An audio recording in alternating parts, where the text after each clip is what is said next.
कुरान दवा है, जो कुरान शिफा है। 9 निशानियां पूरे शख्स की कौन सी निशानी बताई? अस्सलामुअलैकुम, बिस्मिल्लाहिर्रहमानिर्रहीम। सूरतुल बकरा आयत नंबर 145 से शुरू करेंगे आज हम। और अगर तुम इन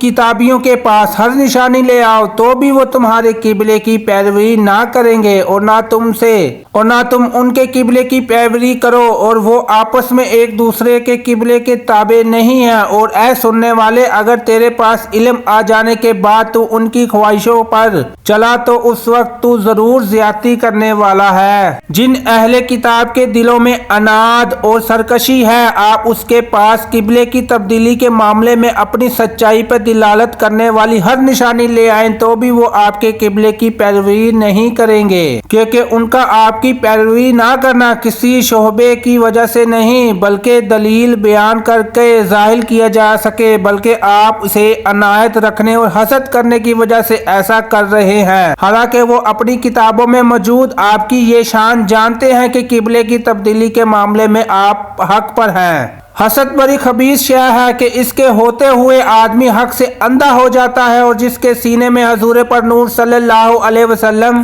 का कीना है वो इसके होते हुए तो कभी मरकज में हिदायत नहीं पा सकता। ऐसे शख्स को कुरान, हदीस, मोजज़ात और अकली नकली दलाइल कुछ भी मुफीद नहीं हो सकते, क्योंकि दिल का दरवाजा खुलता ही तब है जब आखिरी नबी सल्लल्लाहु अलैहि वसल्लम के बारे में दिल साफ हो। जिसका दिल ही इस चीज से साफ ना हो तो उसे हिदायत किस तरह मिल सकती है। यहूदियों के किबले की पैरवी से मना किया गया, इससे यह मालूम हो गया कि अब किबला मनसूख ना होगा। लिहाजा अहले किताब को अब ये उम्मीद नहीं रखनी चाहिए कि आप सल्लल्लाहु अलैहि वसल्लम इनमें किसी के किबले की तरफ रुख करेंगे।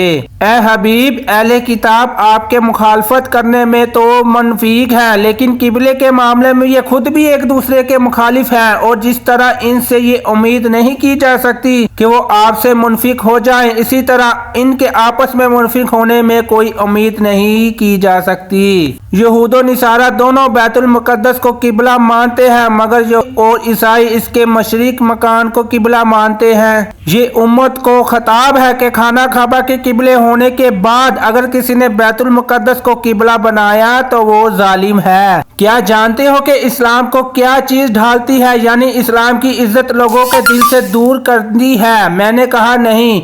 आप रजी अल्लाह ताला अन्हा ने फरमाया, हजरत उमर फारूक रजी अल्लाह ताला अन्हा ने फरमाया, इस्लाम को आलम की लग्जिश, मुनाफिका कुरान में झगड़ना और गुमराह कन सरदारों की हुकूमत तबाह करेगी। और इसी तरह मुफ्ती अहमद यार खान फरमाते हैं, जब उलमा आरामो तलबी की बिना पर कोताहियां शुरू कर दे, मिसाइल की तहकीक में कोशिश ना करे और गलत मसले बयान करे, बेदीन आलिम की शक्ल में नमूदार हो जाए, बिद्दतों और सुन्नतों करार दें, कुरान करीम को अपनी राय के मुताबिक बनाए और गुमराह लोगों के हुक्म बने, यानी हाकिम बने और लोगों को अपनी इतायत पर मजबूर करें, तब इस्लाम दिलों से निकल जाता है, लोगों के दिलों से, जैसा कि आज हो रहा है। आखिरी नबी सल्लल्लाहु अलैहि वसल्लम ने फरमाया, मेरी उम्मत के कुछ लोग दीन सीखेंगे और कुरान पढ़ेंगे और कहेंगे हम अमीरों के पास जाएंगे और उनकी दुनिया ले आएंगे, अलबत्ता अपना दीन बचा लेंगे। लेकिन ऐसा ना हो सकेगा।